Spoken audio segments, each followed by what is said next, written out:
신앙생활을 나름 오래 하신 분들 가운데서도 왜 고난이 다가오느냐라는 질문에 대하여 명쾌하게 답변을 못하는 분들이 꽤 있습니다.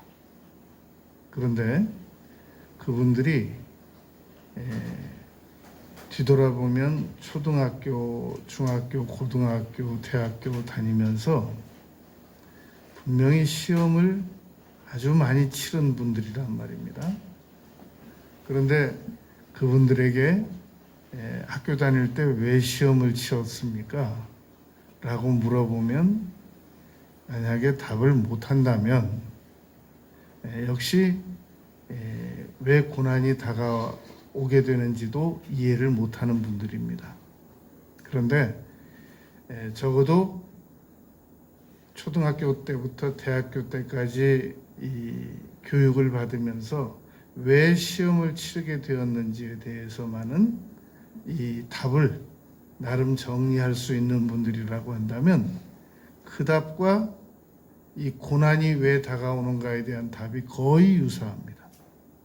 오늘 우리는 왜 우리에게 고난이 다가오게 되는가 네 가지를 생각하려고 합니다.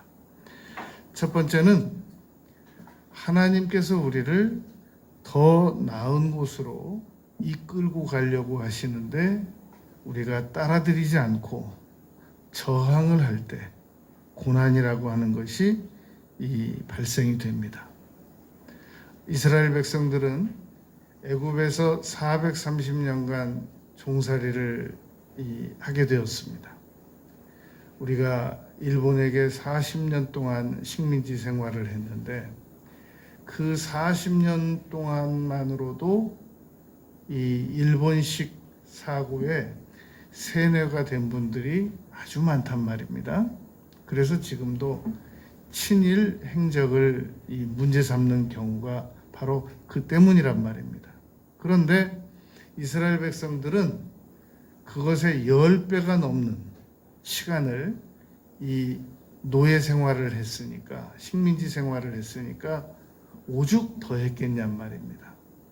그런데 그런 백성들을 하나님께서 젊은 40대 기술원을 말하는 젊은 사람을 보낸 게 아니라 83살 먹은 노인 2명을 보냈거든요. 그래가지고 이끌어가지고 더 나은 곳으로 이끌고 가는 중에 발생된 문제가 바로 이 광야 생활이라는 겁니다. 그러면 이스라엘 백성들은 왜 그렇게 저항을 하고 되돌아가자고 그러고 모세와 아론을 원망하고 하나님을 불평하고 그러했겠느냐 말입니다. 여러분, 이 사람이 이 통제 사회에서 살다가 완전히 자유로운 세계로 가라라고 풀어주면 그 통제 사회에서 나와가지고 전부 자유로운 세계로 뒤도 안 돌아보고 뛸 것 같지만 사실은 그렇지 않게 됩니다. 왜냐하면 그들에게는 이 전에는 없던 그런 책임을 져야 된단 말입니다. 애굽에서는 시키는 대로만 행하면 됐었고 아무 책임이라는 것이 없었단 말입니다. 여러분, 그 쇼생크 탈출이라고 하는 영화를 보면 감옥에 있다가 나와서 자기가 무엇이든지 선택할 수 있는 상황이 될 때 그런 상황을 맞이한 사람이 자살을 합니다. 책임져야 된다는 것이 너무 두렵기 때문에 한 발자국도 못 나가고 통제받는 사회에서만 살다가 자유를 얻게 된 사람들이 자살을 하는 경우가 있단 말입니다. 그리고 어떤 사람들은 통제받다가 이렇게 꺼내주면 덜덜덜덜덜 떨고 아무것도 못합니다.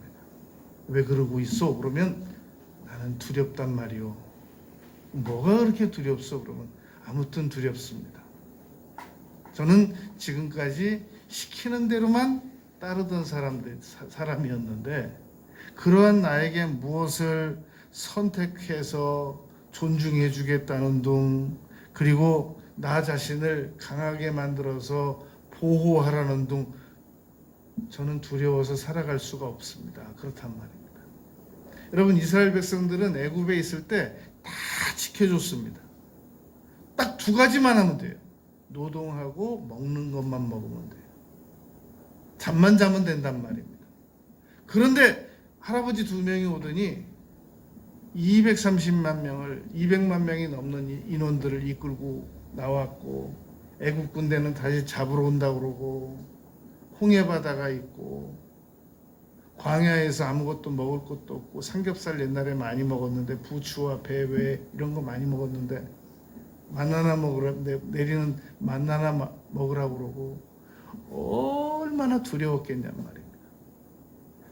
봐도 사막이고, 이스라엘 백성들이 아무리 하나님께서 더 나은 곳으로 이끄신다고 해도, 믿음을 동원하려고 해도 믿어지는 데 한계가 있단 말입니다. 두렵단 말입니다. 책임지라고 그러는데 책임진다. 한 번도 책임을 져보지도 않았는데 내가 책임을 어떻게 지냔 말이죠. 한 번도 선택을 안 해봤는데 내가 어떻게 선택을 하냔 말입니다. 그리고 스스로 자기를 지켜 보호하라고 그러는데 옆에서 벌레 한 마리만 지나가도, 지네 한 마리만, 전갈 한 마리만 지나가도, 불뱀 한 마리만 지나가도 무서운데 어떻게 스스로를 보호하겠느냐 말입니다. 그러니까, 그러고 보면 할아버지 두 명이 날마다 엎드려서 기도하고 있고, 차라리 돌아가자. 우리는 애굽의 그 병사들이 투구 쓰고 창 들고 방패 들고 그런 사람들을 보면서 심리적 안정을 느끼면서 살아가는 게 훨씬 좋다. 마음이 편하다. 그러니까 제발 고생 그만 시키고 우리를 데리고 돌아가달라 라고 얘기했던 겁니다. 그런데 하나님께서는 이 사람들을 데리고 가나안 땅으로 이끄셔야 되기 때문에 지금 이 사람들에게 그것을 미리 비디오로 보여줄 수도 없는 거고, 그러면서 홍해를 건너게 해야 되고, 시내산 밑에서 모세 40일 금식할 때 기다리게 해야 되고, 그리고 요단강 건너게 해야 되고, 그러면서도 절대 원망과 불평은 못하게 해야 되고, 얼마나 어려운 일이었겠느냐 말입니다. 그러므로 하나님께서 우리를 더 나은 쪽으로 인도해 가시려고 할 때, 나는 안 가려고 버틸 때 거기서 고난이라는 것이 발생됩니다. 민수기 26장에 보면 이 한 집안에 딸들밖에 없는 집안인데 요단강 건너가서 가나안 땅에 가서 차지할 그 땅들을, 우리 집은 딸밖에 없는데 혹시 나중에 상속이 안 되면 어떻게 하겠습니까? 라고 되묻는 딸들도 있었단 말입니다. 그런데 남정네들은 저기 건너가면은 자기들보다 큰 족속들이 있어가지고 우리는 메뚜기 같아가지고 다 죽는다고 이렇게 두려워했단 말입니다. 결국은 책임져야 되는 문제, 그리고 이 선택해야 되는 문제, 그리고 스스로를 보호해야 되는 문제, 이것이 두려워지고 안 믿어졌기 때문에 더 나아가지 않으려고 했던 것입니다. 그러나 하나님께서는 얼마든지 너희들을 눈동자와 같이 보호해주고, 그리고 너희들을 자율성을 존중해주고, 그리고 얼마든지 자유를 반납하지 말고 자유의지를 가지고 살아가면서도 더 나은 쪽으로 인도를 기필코 해내고야 말겠다고 하는 그 하나님 의지 사이와 이스라엘 백성들의 그 무능한 의지 사이에 충돌로 말미암아 발생된 것이 바로 이 고난이라는 것입니다. 그러므로 오늘도 하나님께서 우리를 더 나은 쪽으로 이끌고 가시려고 하는데 저는 그냥 더도덜도 말고 지금이 됐습니다. 이만큼만 살다가 그냥 이렇게 살다 갈 겁니다. 라고 버티면 고난이 발생되게 되어 있습니다. 두 번째, 왜 우리에게 고난이 다가오는가?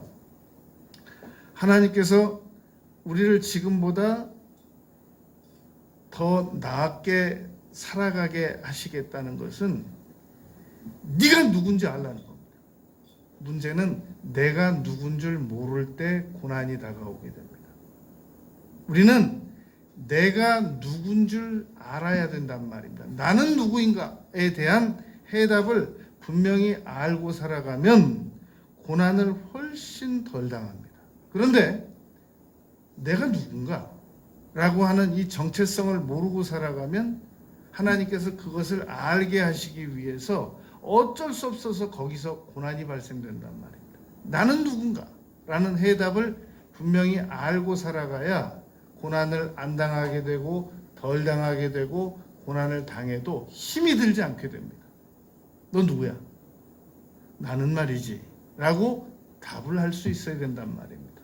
성경적으로 우리가 이만큼 세상을 살았고 이만큼 교육을 받았고 이만큼 교회를 다녔고 이만큼 하나님의 말씀을 들었으면 이제 나는 누구인가? 라는 이 정체성을 말할 수 있어야 된단 말입니다.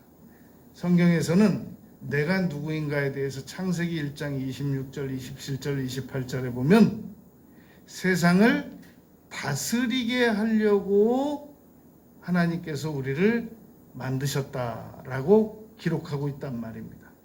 시편 8편 5절 6절에 보면 우리를 하나님보다 조금 못하게 영광과 존귀로 관을 씌워서 만들었다라고 말씀하고 있단 말입니다. 그러므로 우리는 먹든지 마시든지 무엇을 하든지 하나님의 영광을 위해서 살면서 다스릴 줄 알아야 된단 말입니다. 그런데 다스리지 않고 끌려가면 이 사람은 내가 누군 줄 모르는 사람이란 말입니다. 나는 누구인가? 나는 하나님께 정당하게 기도드리고 하나님께 노동을 통해서 우리가 필요한 것을 받아내는 그런 사람이란 말입니다. 우리는 하나님의 자녀이기 때문에 하나님께 필요한 것을 요구하고 내 힘으로 해결할 수 있는 일은 내가 노동을 통해서 얻는 그런 존재입니다. 나는 포도나무여 너희는 가지라고 그랬지 않습니까? 내가 누군가? 나는 온 천하보다 더 귀한 존재란 말입니다. 마태복음 16장 26절에서 예수님께서 너희의 생명은 온 천하보다 더 귀한 존재라고 그랬습니다. 스바냐서 3장 17절에 보면 너의 하나님 여호와가 너희 가운데 계시니 그는 구원을 베푸실 전능자시라. 그가 너로 말미암아 기쁨을 이기지 못하시며 너를 잠잠히 사랑하시며 너로 말미암아 즐거이 부르며 기뻐하시리라. 하나님께서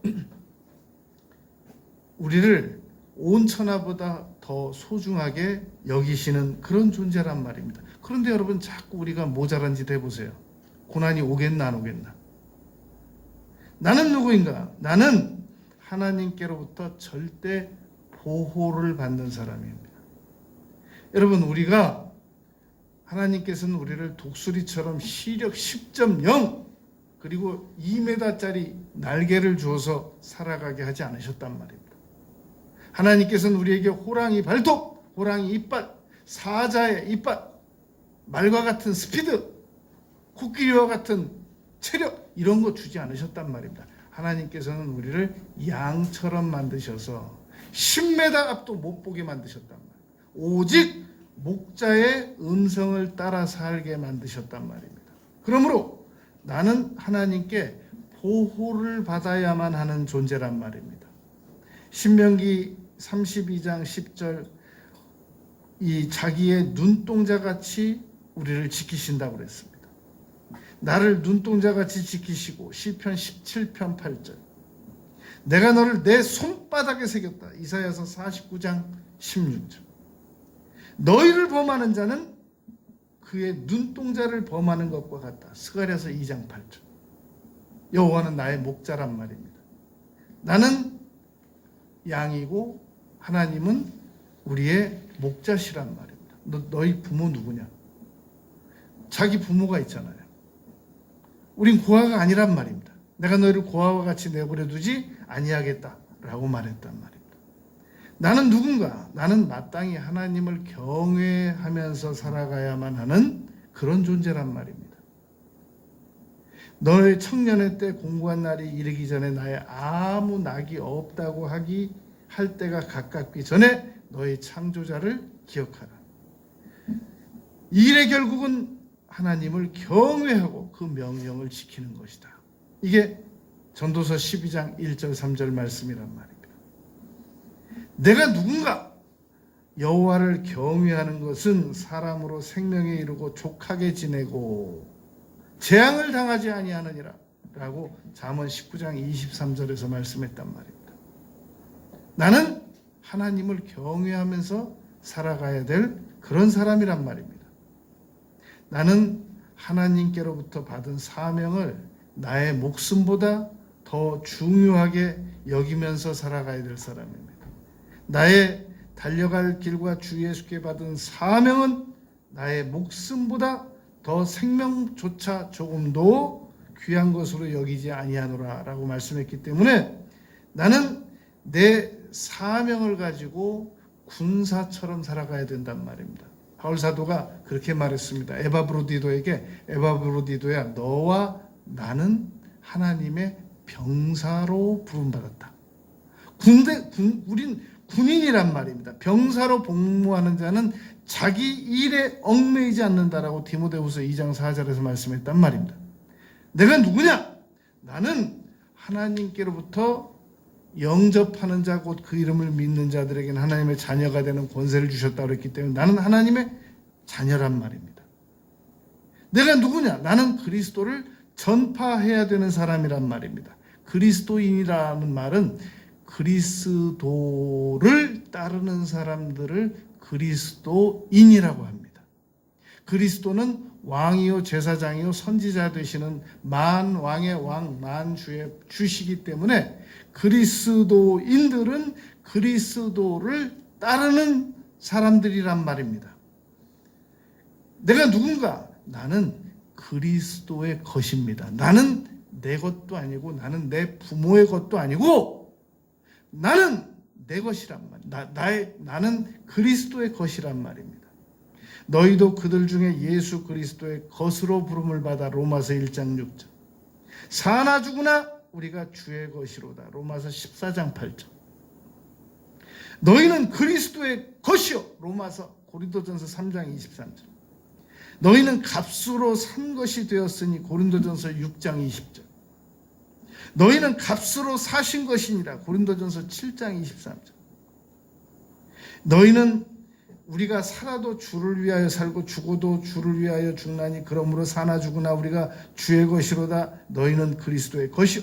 여러분 이사야서 43장 7절 말씀은 내가 내 백성을 내 영광을 위하여 창조한 자를 내게 오게 하라. 그들을 내가 지었고 만들었다라고 말했단 말이다. 이사야서 43장 21절에 보면 이 백성은 나를 찬송하게 하려고 만들었다라고 말씀하셨단 말입니다. 나는 그리스도의 재산인 겁니다. 내가 내 재산이 아니란 말입니다. 나는 천국에 가서 예수님과 같이 변화될 수준의 사람입니다. 왕 같은 제사장이요. 요한일서 2장 2절에 보면 3장 2절에 보면 우리가 다 그와 같이 변할 것이다 라고 말했습니다. 여러분 이 성경이 아닌 도덕경에 놀라운 말이 있습니다. 사람은 자신이 어디서 온 줄 알게 되면 저절로 관대해지고 왕과 같은 위엄을 갖출 줄 알게 된다. 이게 도덕경에 써있더란 말입니다. 여러분 우리가 내가 누군 줄 알면 죽음도 겁내지 않게 됩니다. 왜냐하면 죽음이라는 것은 여러분 이 세상을 떠나는 건 맞지만 반대로 생각해 보면 천국의 초청을 받는 겁니다.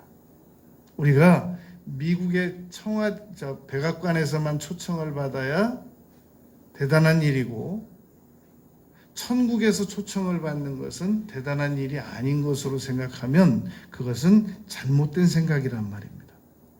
그래서 옛날에는 장례식이라고 그랬는데 요즘에는 천국 환송 예배라고 그러잖아요.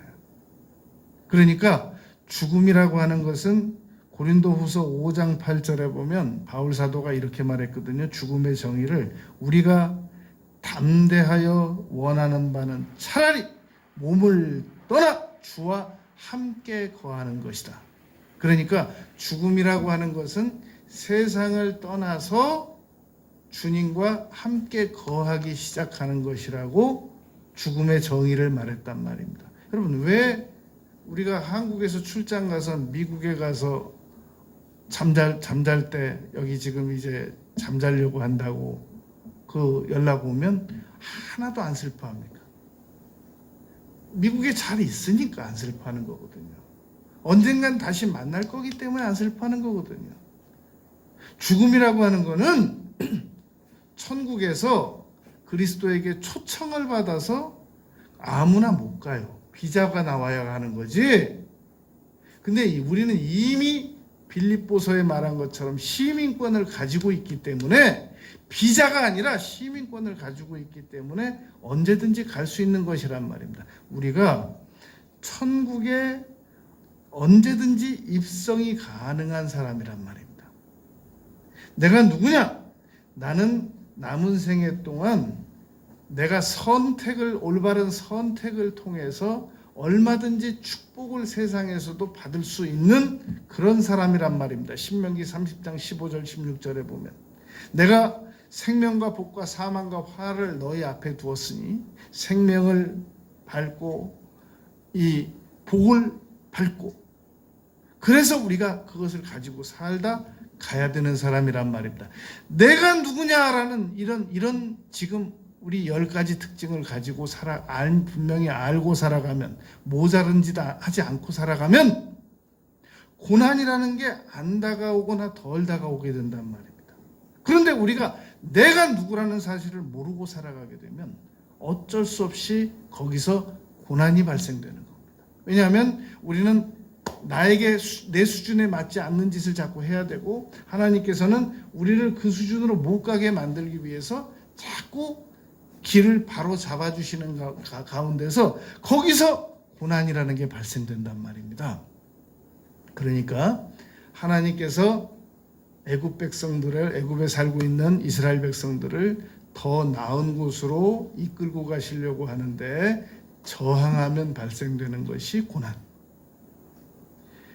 내가 누군 줄 모르고 모자라게 살아가게 될 때 하나님께서 나를 수준에 맞추어 살게 이끄시다 보니까 거기서 발생되는 게 고난입니다. 세 번째, 우리가 왜 고난을 당하게 되는가? 하나님께서 우리를 어쩔 수 없이 징계하실 때 이걸 징계인 걸 못 깨닫고 계속 더 수준 높은 징계로 이끌려 들어가기 때문에 고난이 발생됩니다. 이거 징계다 라고 생각하고 빨리 빠져나오면 고난을 안 당하거나 덜 당합니다. 그런데 징계인 줄 몰라요. 그리고 계속 매를 더 맞고 더 맞고 더 맞다 보니까 이게 고난이 장기화되는 것이란 말입니다. 이사야서 1장 5절에서 너희가 어찌하여 매를 더 맞으려고 패역을 거듭하느냐. 온 머리는 병들었고 온 마음은 피곤하였느니라. 그러니까 스스로 징계받을 일을 계속 반복하기 때문에 고난이 다가온단 말입니다. 여러분, 우리가 살아가면서 징계를 당할 때 가장 첫 번째로 다가오는 징계가 말로 당하는 겁니다. 그러지 마라. 그러지 말라고. 그러면 안 된단 말이야. 그러지 말란 말이야. 이렇게 말로 당하는 징계를 히브리서 12장 5절에서 권하는 말, 권면, 꾸지람 이렇게 세 분할을 시켜놨습니다. 그러니까 무엇인가 권위가 있는 사람에게, 누군가 권위가 있는 사람에게 말로 경고를 당하면 그것이 1차적인 징계인 겁니다. 2차적인 징계는 양심의 가책입니다. 내가 이러면 안 되지. 이거는 내가 양심적이지 못한 짓이야. 왜냐하면 세상 사람이 다 옳다고 해도 정말 옳은지 안 옳은지는 자기 양심이 알거든요.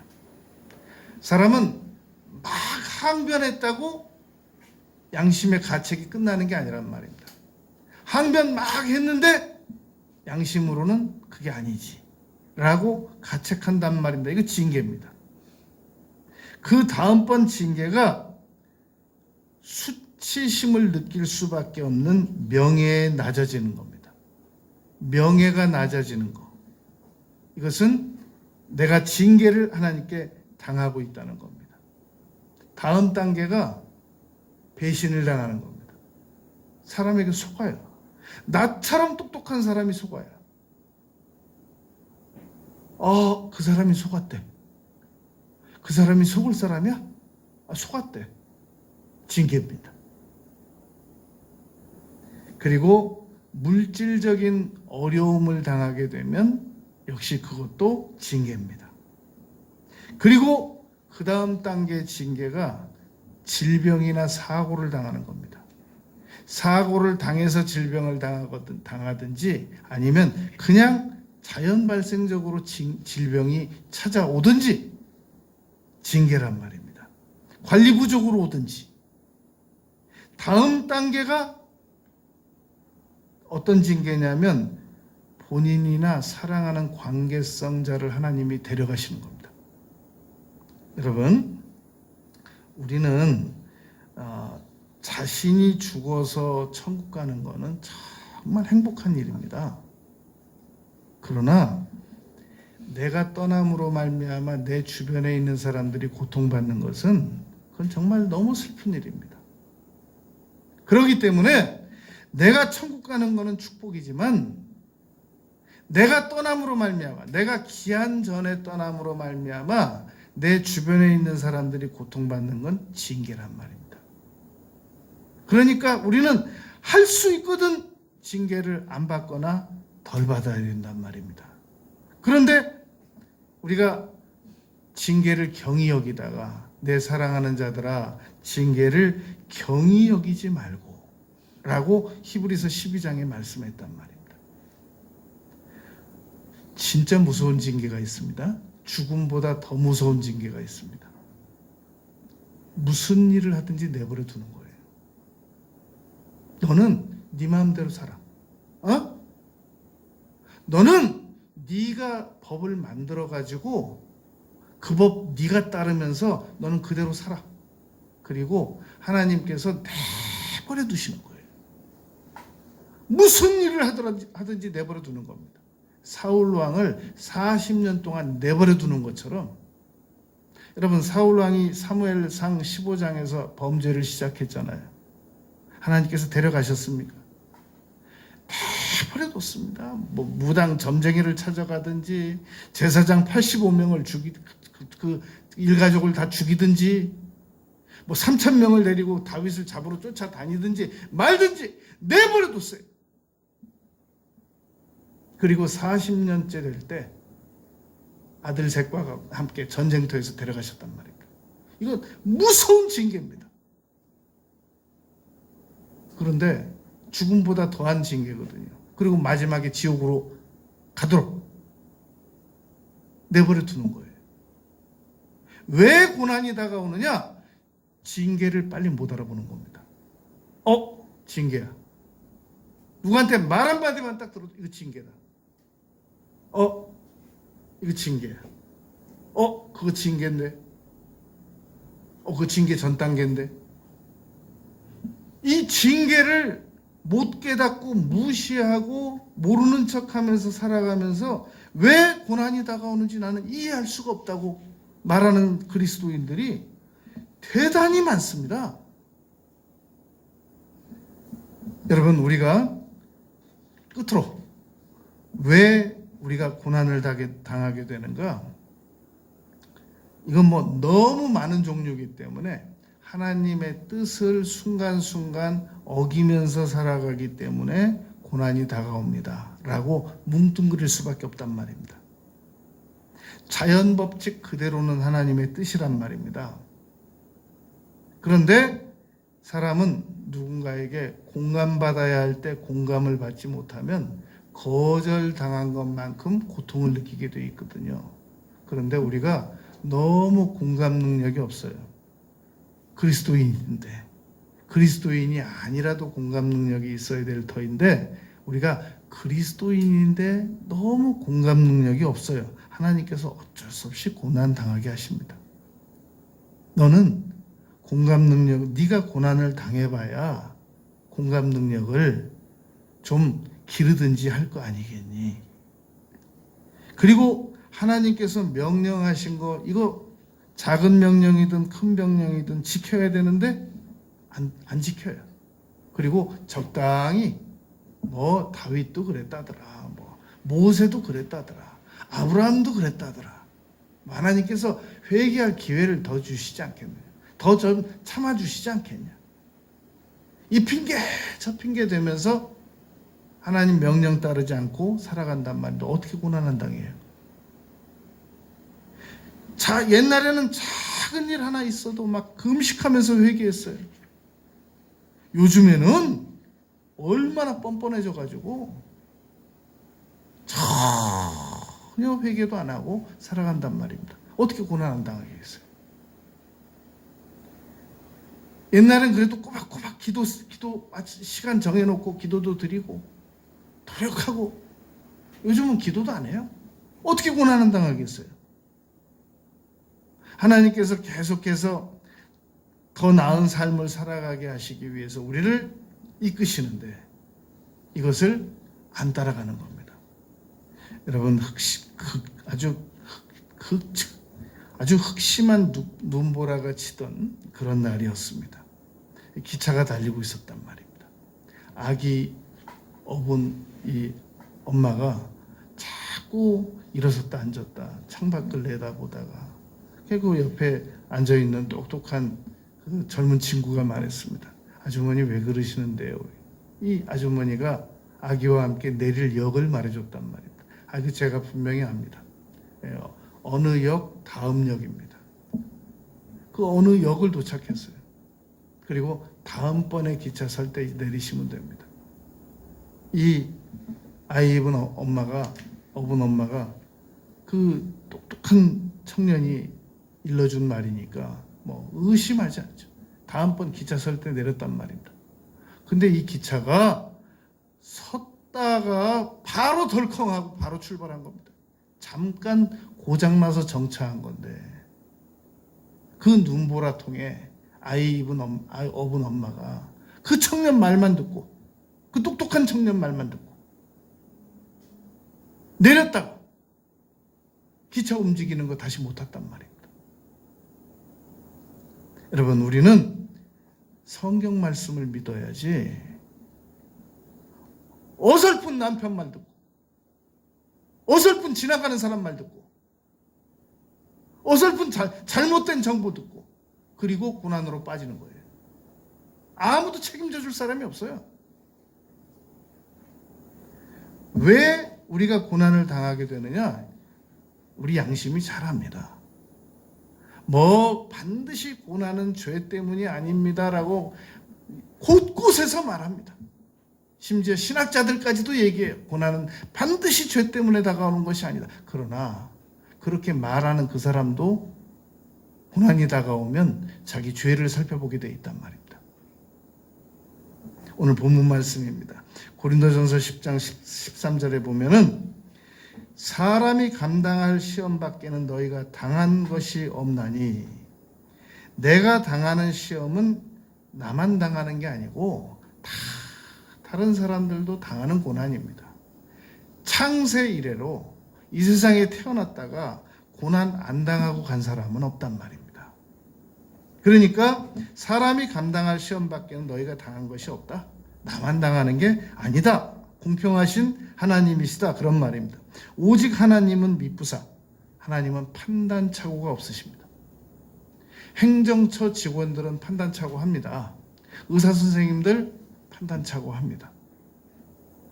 삼성병원에서 폐 속에 종양이 있다고, 아주 종양에 대한 전문의십니다. 유명한 분입니다.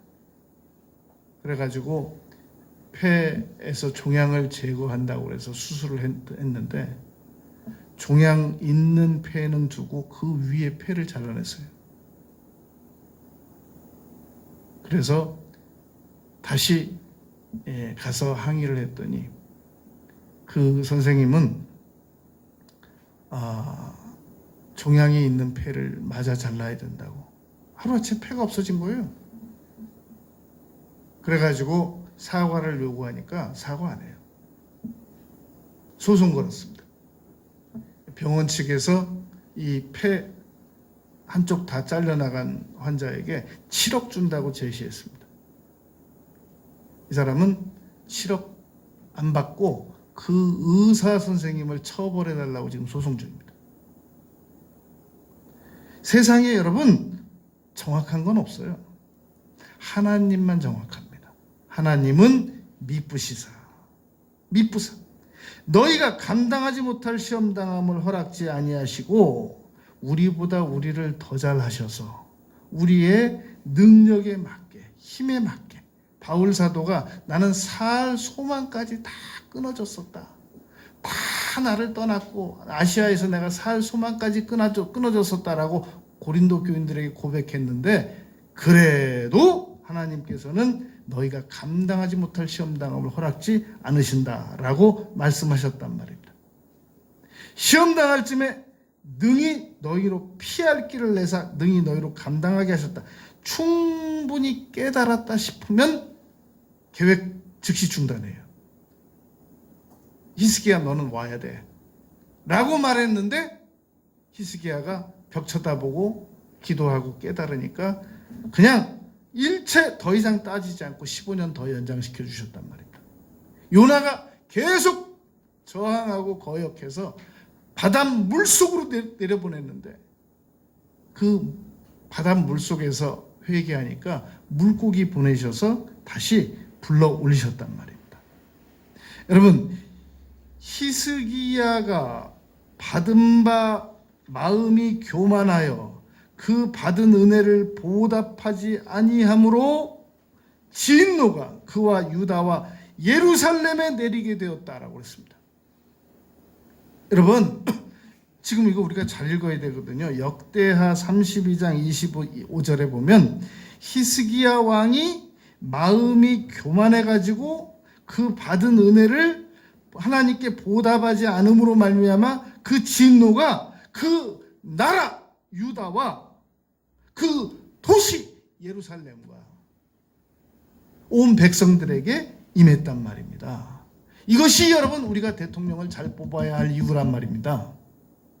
대통령 한 사람이 잘못하면 그 사람만 징계를 받는 게 아니라 나라와 도시와 백성까지 함께 징계를 받게 돼 있단 말입니다. 히스기야가 마음이 교만하여 받은 은혜를 보답하지 아니함으로 진노가. 우리가 여러분 대통령이 교만하면 대통령 때문에 나라 심판하고 백성 심판하면 억울하다 그러잖아요. 대통령 교만하면 백성도 다 교만한 거라는 거예요, 하나님께서는. 그러니까 이 말씀 고린도전서 10장 13절 말씀에 이 네 가지로 분류를 시켜보면 충분히 깨달았다 싶으면 주시던 고난도 다시 받아 접어들이신단 말입니다. 불러들이신단 말입니다. 희망이 있단 말입니다. 오늘 우리는 네 가지를 생각했습니다. 하나님께서 우리를 이끄시고 가고자 하는 그 수준이 있는 곳이 있는데 그걸 우리가 안 가겠다고 버티면 거기서 고난이 발생된다. 내가 누군 줄 알고 모자르지 않게 살아가야 되는데 자꾸 내가 누군 줄 모르고 모자라게 살아가면 거기서 고난이 발생된단 말입니다. 그리고 징계를 빨리 깨달아서 빠져나와야 되는데, 여러분 물이 뜨거우면 손을 잠깐 이렇게 대보면 뜨거우면 빨리 손을 빠져야지, 거기다 그 뜨거운 물에다 손을 담그면 어떻게 되겠다는 거예요. 고난이 더 심해진단 말입니다. 손 퉁퉁 붓고 화상 입고 딱 징계면 빨리 빠져나와야 되는데, 그 매를 다 맞으면서 계속 징계 속으로 걸어 들어가면 고난이 엄습한단 말입니다. 그러면서 계속해서 왜 고난이 다가오는지 모르겠다고. 그러면서 계속 징계로 걸어 들어가요. 저벅저벅. 그리고 네 번째, 그 외에 수많은 하나님의 뜻들을 우리가 어기게 될 때 당연히 고난 온단 말입니다. 왜 고난이 다가오게 되는가를 분명히 깨닫고, 이 깨달음을 통해서 고난을 덜 당하고 안 당하는 우리 모두가 되시길 바라겠습니다.